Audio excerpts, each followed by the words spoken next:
고속도로 화장실마다 짧은 한 문장이지만 큰 감동을 주는 문장이 남자 화장실 소변기 앞에 붙어 있는데 여자들은 모르겠어요. 붙어 있는지. 붙어 있습니까? 거의 대한민국 고속도로에는 다 붙어 있는 것 같아요. 제가 그 여러 가지의 말씀 중에 제 마음속에 한 가지 와닿은 그러한 말씀이 있습니다. 독일의 시인 괴테가 한 말인데, 인생은 속도가 아니라 방향이다. 한번 따라해 보실까요? 인생은 속도가 아니라 방향이다. 바쁘게 사는 게 잘하는 게 아니래요. 제대로 살고 있는 게 잘하는 건데, 내가 과연 제대로 살고 있는가? 과연 여러분들이 여러분의 인생을 돌아보는 시간을 갖습니까? 나는 지금 제대로 살고 있는가? 이것에 대한 생각을 갖지 않으면 여러분들도 여전히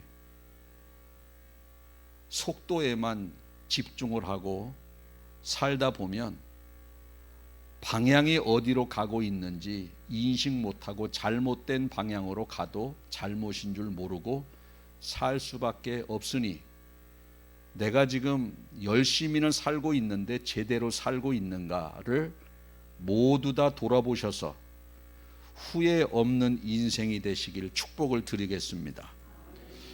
어떤 사람은 열심히 바쁘게는 사는데 실패하는 인생이 있고, 어떤 사람은 여유롭게 사는데 성공하는 인생이 있어요. 어떤 사람은 이런저런 일을 열심히 하는데 사람에게 인정을 못 받아요. 어떤 사람은 일도 별로 안 하는데 인정을 받아요. 이게 뭡니까? 방향이에요. 뭘 많이 하는 게 중요하지 않습니다. 방향이 중요한 겁니다. 여러분에게 내가 지금 신앙생활을 잘하고 있는지에 대한 방향과 인생을 제대로 살고 있는지에 대한 방향을 심도 깊게 어느 한날 시간을 정해서 깊이 있게 묵상하는 지혜가 있길 축복합니다. 바쁘게 사는 게 잘하는 게 아니에요. 점검하면서 살아가야 된다. 또 한 가지, 그리스도인이라면은 반드시 자기 자신에게 던져야 할 질문 중에 한 가지가 나는 그리스도인이다. 나는 그리스도인이다. 이 자신의 정체성을 순간순간 되새기면서 우리는 살아가야 됩니다. 제가 군대 생활할 때 우리 후반기 헌병교육 받을 때 그 소대장이 항상 이런 말을 합니다. 너희들은 헌병이다. 대한민국 군인의 군기를 너희들이 책임져야 되는 헌병이다. 항상 헌병의 정체성을 부여하고 훈련하고 마칠 때도 이야기를 합니다. 너희들은 1등병부터 대령까지 검문할 수 있는 자격이 있다. 절대 주눅들지 마라. 여러분, 그러니까 위관급, 영관급 앞에서도 당당하게 검문을 하고 두려워 떨지 않는 겁니다. 왜? 자부심을 항상 심어주고 나는 헌병이다. 나는 헌병, 이런 생각을 가지니까 검문할 때도 무궁화 세계도 당당하게 검문하는 거예요. 저는 여러분들이 나는 그리스도인이라고 하는 이 영적 이 정체성을 순간순간 되새기면서 살 때에 그리스도인다운 삶을 살게 된다는 것을 오늘 여러분들이 지혜를 얻는 시간이 되시기를 바라겠습니다. 이와 마찬가지로 우리는요, 항상 그리스도인으로만 끝나는 것이 아니고 나는 우리 교회 집사다. 나는 백곡교회 집사다.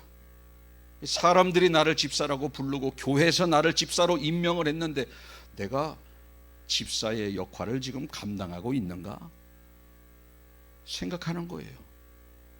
사람들이 나를 권사라고 부르고 교회에서 나를 권사로 임명했는데 내가 지금 권사다운 삶을 살고 있는가? 자신을 정확하게 돌아보고 내 삶을 성경에 비교해서 제대로 살고 있는지를 순간순간 점검해야지. 이런 점검하는 시간이 없으면은요, 맨날 사람들한테 욕먹는 거예요. 맨날. 우리는 주일 성수만 잘하면 신앙생활 잘하고 있다고 생각해요? 여러분, 주일 성수는 성도의 기본입니다. 집사가 주일 성수하는 것으로 신앙생활 잘하고 생각하면 안 돼요. 내가 집사의 역할을 잘 감당하고 있는가? 주일 성수는 기본이고 신앙 직분에 맞는 삶을 살아가고 있는가를 늘 점검해야 된다는 것이죠. 군복만 입었다고 군인인가요? 군인다운 삶을 살아야지. 교복만 입었다고 학생입니까? 학생다운 삶을 살아야지. 직분만 집사라고 집사입니까? 집사다운 삶을 살아야지. 우리 교회 뭐 대부분 집사님들이 많아요. 집사님들 잘 들으셔야 돼요. 성경에는 집사의 자격이 기록되어져 있어요. 내가 집사인데 정말 이 자격대로 살고 있는가를 말씀을 드리는데, 디모데전서 3장 8절에 이와 같이 집사들도 정중하고, 정중이 뭡니까? 점잖고 무게감 있게, 촐싹대지 말고 정중하고 무게감 있게 신중한 사람, 일구이연하지 아니하고, 자기가 한 말에 대해서 책임을 져야 되는 겁니다. 내가 교회에서 이렇게 하겠습니다. 내가 교회에서 이렇게 헌신하겠습니다. 책임지는 거. 일구이연하지 말고, 술에 인박이지 아니하고, 더러운 이익을 탐하지 아니하고, 깨끗한 양심의 믿음의 비밀을 가진 자. 양심적인 사람, 믿음의 비밀을 가진 사람. 믿음의 비밀이 뭐냐? 믿음으로 살아갈 때 감추어진 축복들이 내 것이 된다라고 믿는 것을, 그것을 믿는 사람이 믿음의 비밀을 가진 자라는 겁니다. 다른 말로 믿음의 사람은요, 현실 보고 낙심하지 않아요. 내가 믿음이 있는지 없는지를 무엇으로 아느냐? 내가 현실을 보고 낙심하느냐? 이 현실 속에서 하나님의 감추어진 비밀이 있고 축복이 있다는 것을 믿고 자유하고 평안하느냐? 이게 믿음의 차이인 거예요. 이 자리에 계신 모두는 상황에 따라서 흔들리는 것이 아니라 오히려 상황에 따라서 하나님이 나를 통해서 일하실 것을 믿고 기대감을 가지고 기다리는 믿음의 사람 되시길 축복합니다. 그래서 믿음 있는 사람은요, 요동함이 없어요. 이거 어떡하지? 이거 어떡하지? 사업이 잘 안 된다. 이거 어떡하지? 병원에 갔더니 지금 뭐 큰 게 있지, 큰 병. 이거 어떡하지? 아이고 어디 있어? 믿음의 사람은요, 그런 게 없어요. 건강해야 복 받습니까? 오히려 병 걸려서 복 받는 사람 많아요. 병 걸려서. 건강하고 돈 많아가지고 오히려 가정이 무너지는 가정 엄청 많습니다.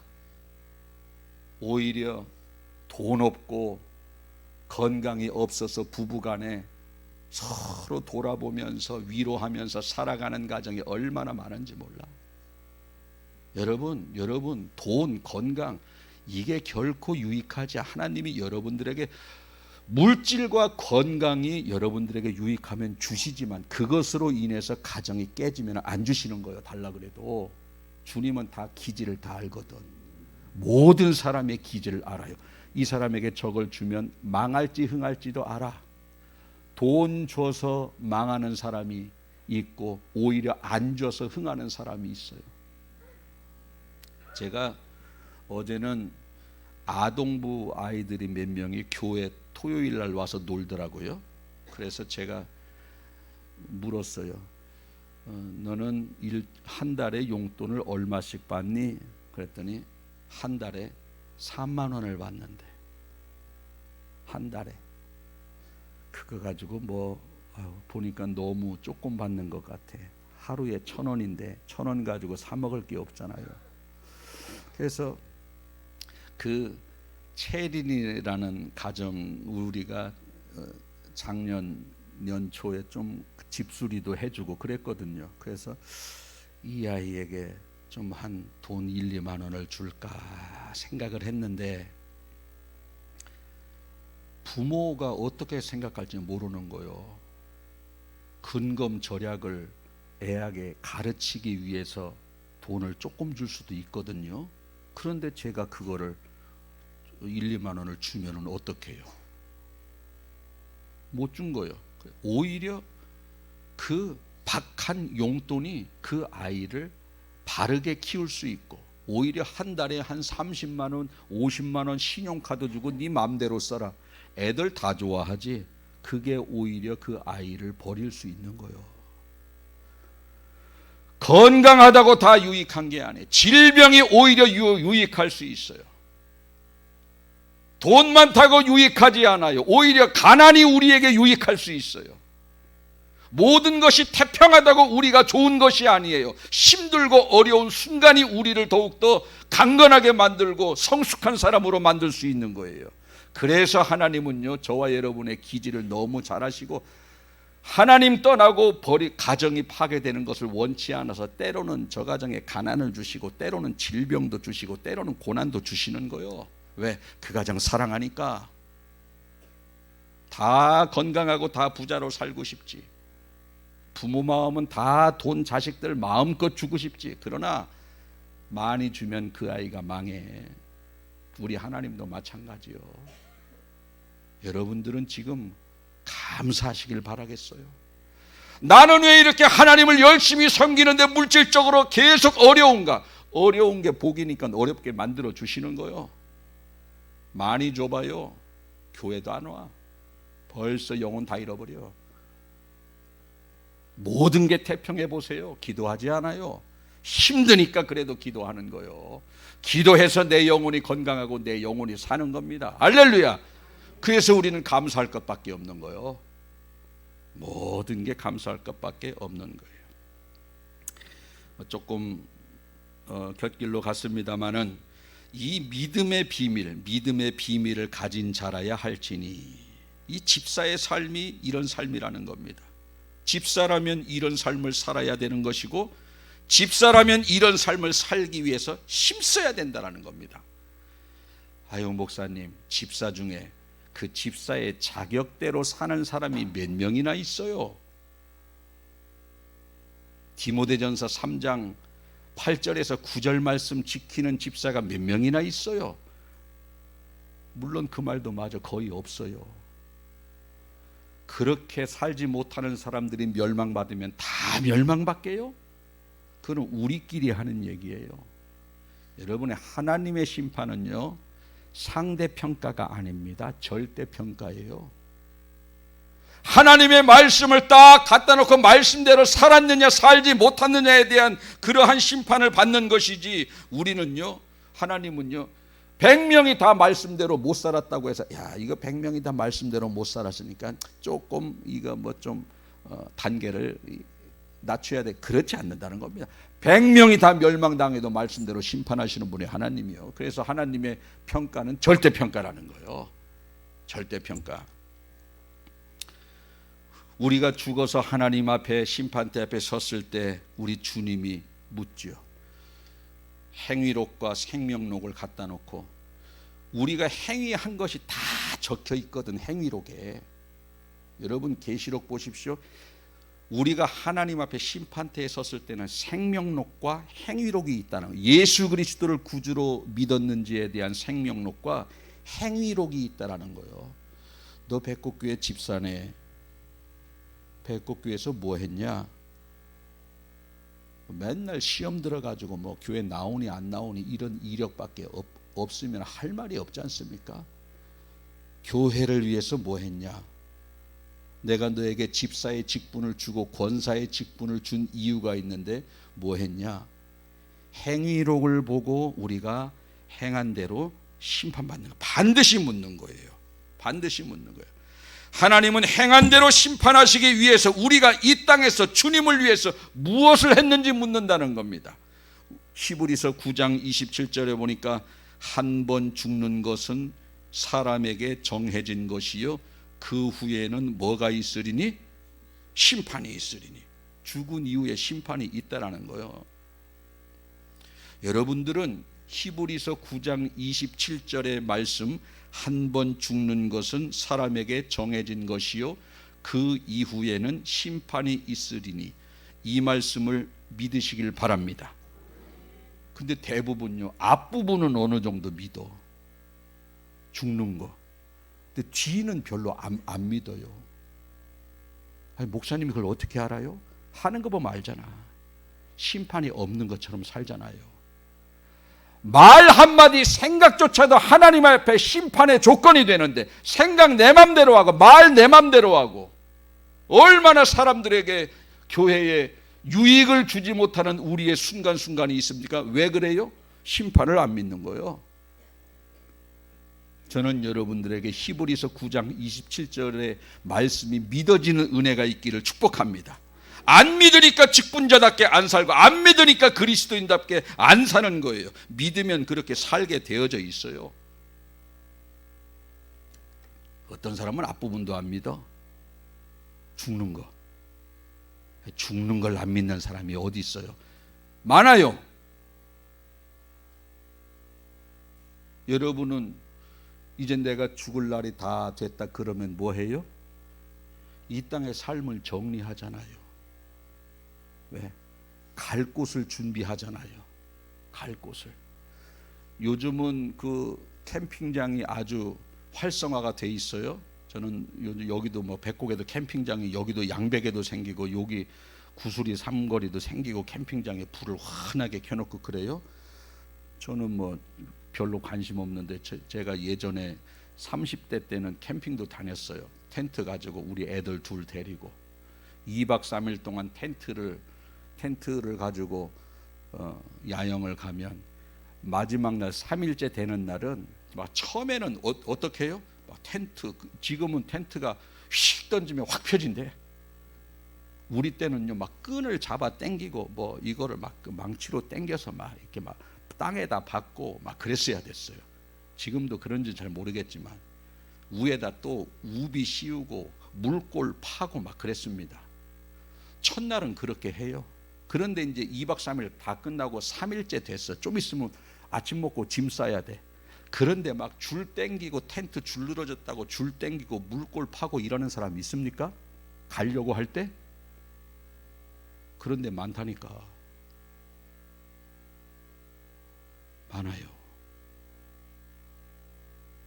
간다는 것을 아는데 이 땅에서 계속 살 것처럼 사는 거예요.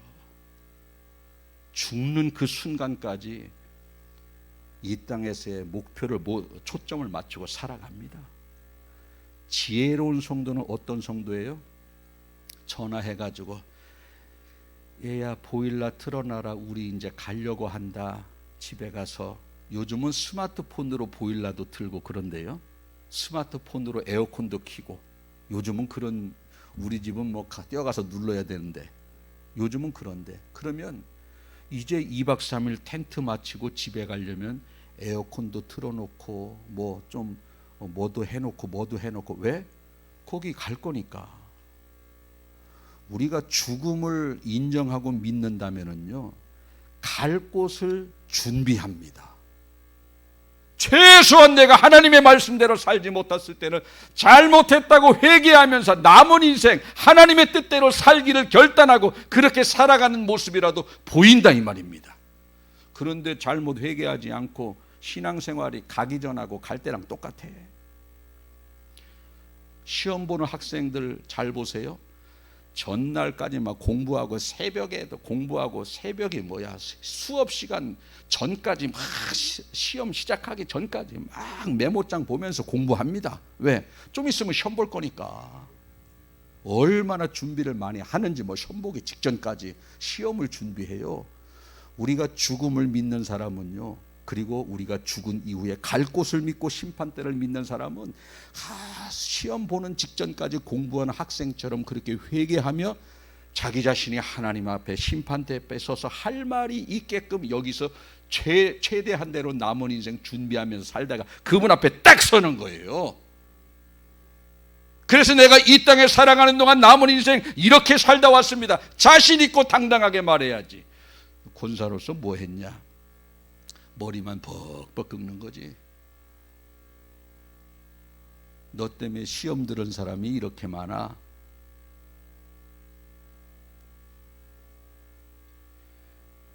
시험 들어서 교회 안 나오는 사람 찾아가서 신방해보면 누구 때문에 시험 들어서 교회 안 나온대.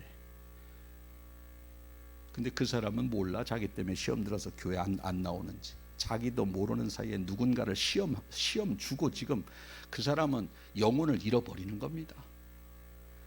자기 관리 철저하게 하지 아니하면 그런 일이 반복적으로 있어도 전혀 깨닫지를 못한다는 겁니다. 우리 모두는 반드시 심판대 앞에 서서 내가 이 땅에서 행한 대로 심판받는다는 것을 꼭 믿으시길 바라겠습니다. 찬송가에도 나오잖아요. 심판할 때에 모든 백성 행한 일대로 보응받네.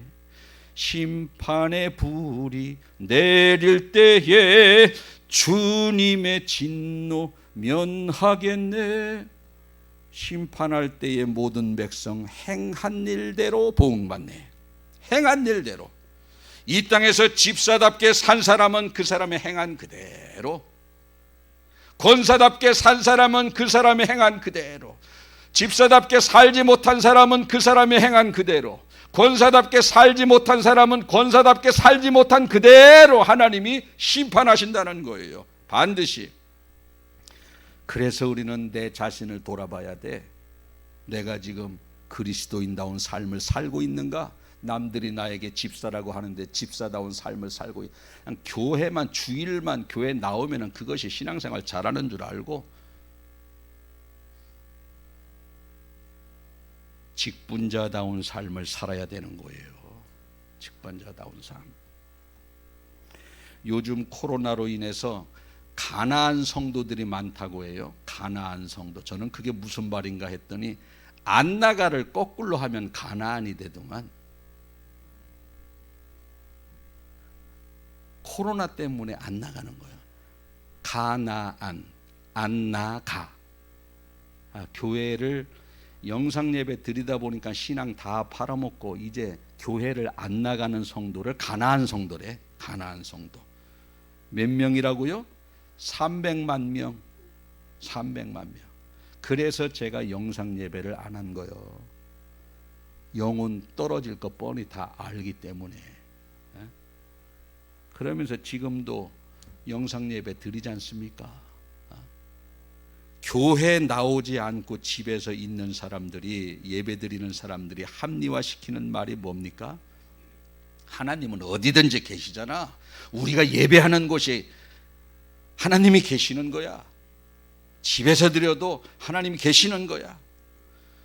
이 말씀은 그럴 때 쓰는 말이 아니거든요. 그냥 갖다 붙이는 거예요. 자기가 합리화시키려고.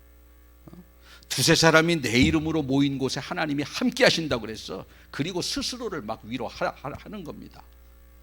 마태복음 18장에 나오는 두세 사람이 내 이름으로 모인 곳에 나도 그들과 함께 하리라.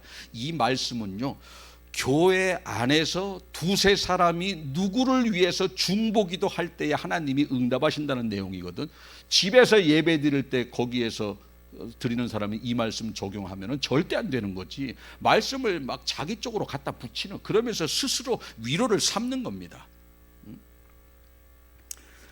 성경 안에는요, 성전 예배를 드리지 않는 자들이 적용할 만한 성경 기절이 하나도 없어요.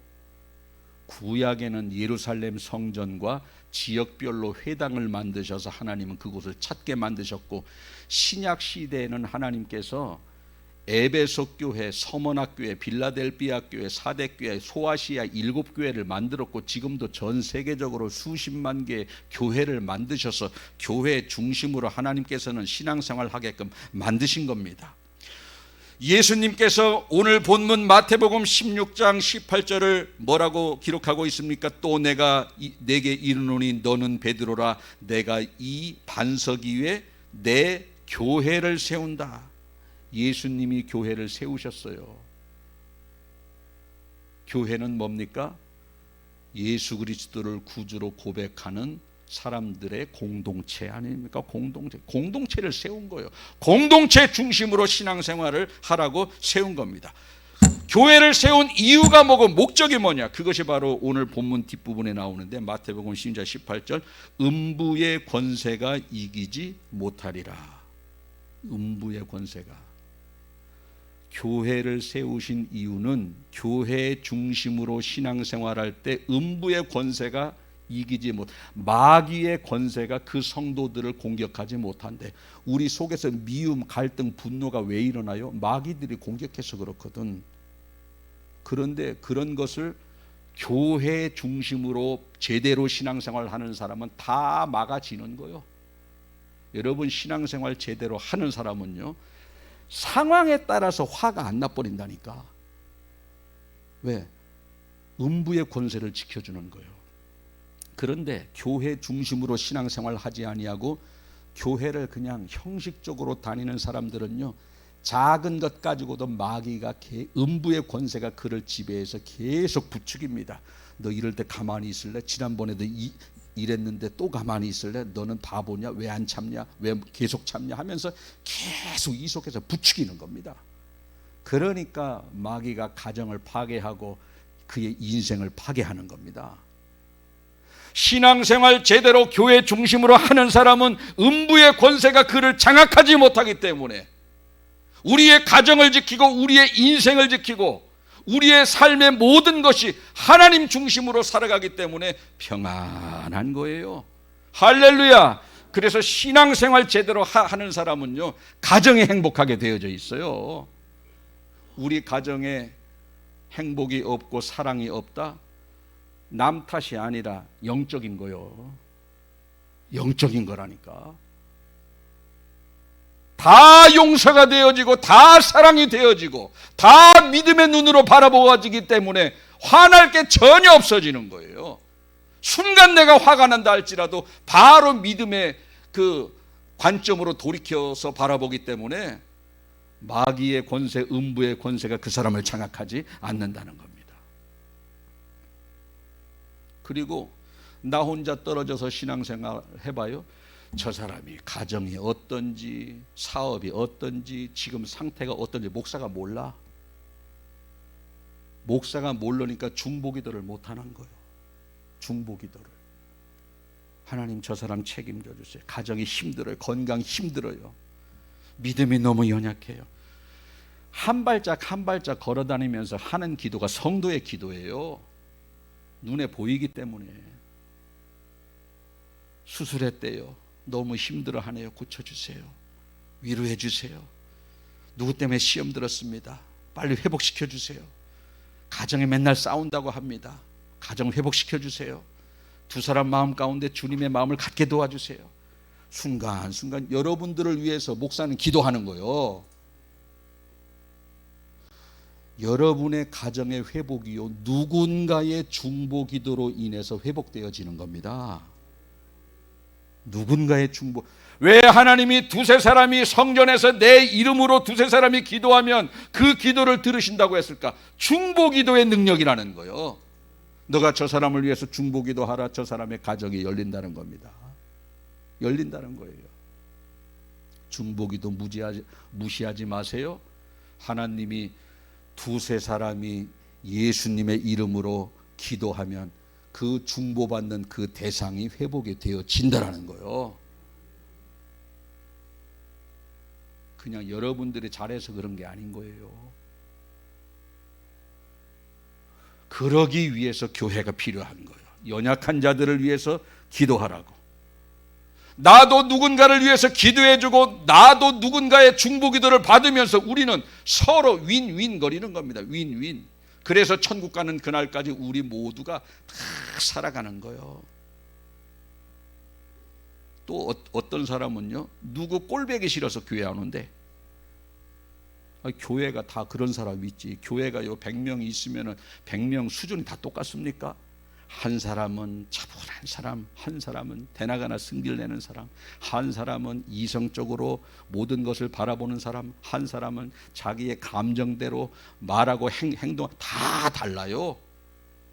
그런데요 성화되지 못하고 성숙하지 못한 사람이 있으면은요 누군가를 통해서 가르치고 권면하고 중보기도해서 그가 온전한 신앙으로 자라게 하기 위해서 하나님이 교회를 세우신 거예요.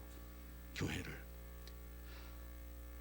나도 어느 순간에 모르게 악한 영이 틈타서 악한 영에 의해서 내가 지배받을 때 누구의 중보기도로 말미암아 내가 그 자리에서 벗어나고 점점점 성화가 되어지는 겁니다. 여러분, 그래서 교회를 세우신 거예요. 음부의 권세가 장악하지 못하게.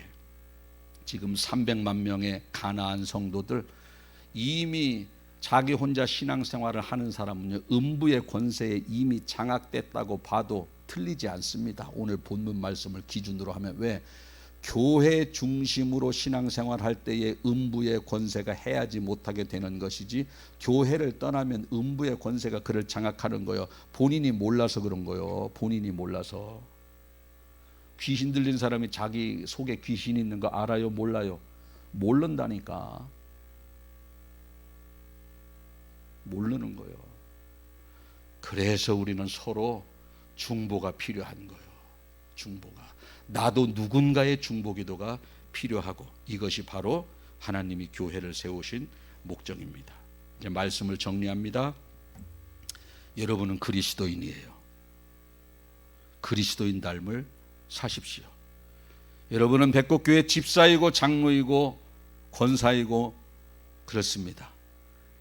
집사님들은 디모데 전서 3장 8, 9절의 말씀대로 사십시오. 권사님들은 권사의 삶을 사십시오. 저도 목사의 삶을 살겠습니다. 왜 우리가 그렇게 살아야 되느냐? 행한 대로 심판받기 때문에. 그리고 교회 중심으로 신앙생활 하십시오. 음부의 권세가 여러분들을 절대 해코지하지 못합니다. 마귀 권세가 절대 우리를 해하지 못하고, 우리는 온전히 성령의 지배를 받아서 자유함을 누리며 살 수 있습니다. 천국에 가야만 천국이 아니라 이 땅에서도 얼마든지 천국 가는 과 같은 삶을 살게 되니, 교회 중심으로 또 껍데기만 왔다 갔다 그러지 말고 진실되게, 아멘, 그렇게 살아가는 지혜로운 성도들 다 되시길 예수님의 이름으로 축복을 드립니다. 아멘. 기도하겠습니다. 나는 주일에 교회만 오면 다 신앙생활 잘하는 줄 알았습니다. 내가 집사이면서도 정말 내가 집사다운 삶을 살아가고 있는지, 내 자신을, 내 직분자다운 그러한 삶을 살고 있는지 나 자신을 돌아보는 일에 많이 부족했음을 고백을 드립니다.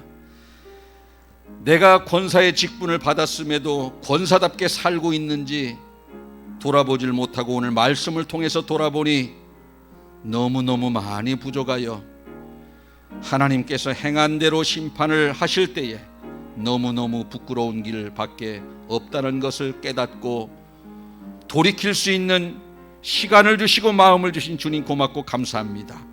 우리 모든 성도들 교회를 중심으로 신앙생활할 때에 내가 힘들 때 누군가가 나를 위해서 중보해 주는 사람이 있고, 내가 갈 길을 모를 때 누군가가 나를 권면해 주는 사람이 있기 때문에 내가 안전하게 천국 가는 그날까지 악한 영의 지배를 받지 아니하고 승리하게 되는 줄로 믿사오니, 교회 중심으로 꼭 신앙생활을 하여 천국까지 안전하게 도달할 수 있는 믿음의 종들 다 될 수 있도록 하나님 인도하여 주시옵소서.